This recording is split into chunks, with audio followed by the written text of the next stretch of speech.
The timeline in the book is, the math is fairly easy to figure out. Charles Portis did, you know, he did pretty in-depth research, and from the timeline, you know, we were able to figure out 1878 fairly easily. Anything that's done literary appeals to me, and I always will go to the book as a source of information, because sometimes a script is fleshed out bare bones, and you go back to the novel and you find little details that may not be included in the script that you can add, and it adds to the integrity of the film. Things that Rooster carried are not necessarily fleshed out in the script, but they are in the book. So I know that he carries his bullets in a sack, he carries a sack of corn dodgers, and that all adds to his character.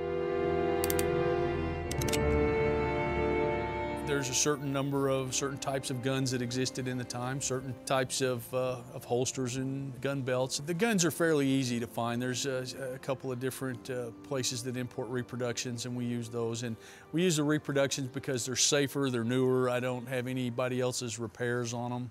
We don't use originals because oftentimes you don't know what has happened to those guns over the years and who's dealt with them. Plus, an original looks like it's 130 years old, and in 1878 your gun wouldn't really have looked 130 years old. The 66 and 73 Winchesters were the workhorse guns at that time, rifle-wise. There was the 73 Colt pistol, which Rooster carries on his belt. It wasn't a novelty, that was the thing a lot of guys depended on.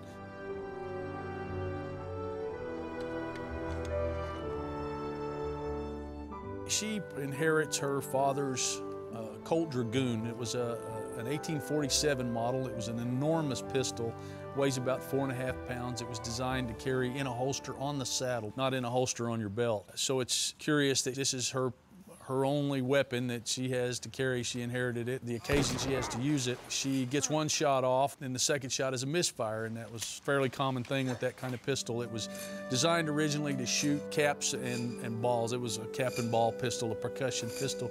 So you had to load the powder, then the ball, and then you had to cap the other end of the cylinder. So any number of things could happen. She's in the river to start with, so water and black powder normally soaks up moisture very quickly and makes it inert.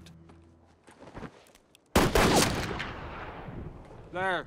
Matt plays LaBeef, the Texas Ranger. In the book, he carries, his pistols have what she describes as white handles, which is an ivory or a pearl. So we went with a carved ivory handle on grips on his pistol.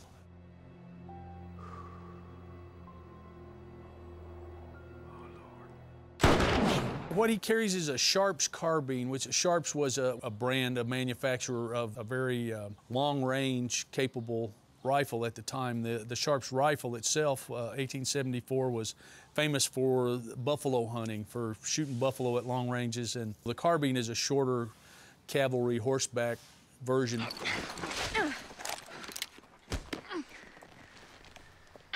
You tell me another lie and I'll stove your head in.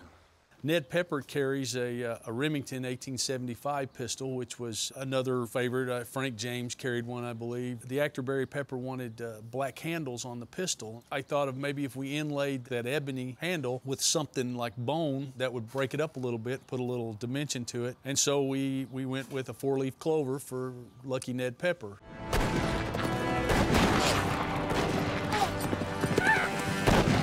I don't know how I really did this work before eBay and the internet. It's a funny thing. Things have changed in the material culture, and I try not to substitute things of the modern time in the place of the look of that time.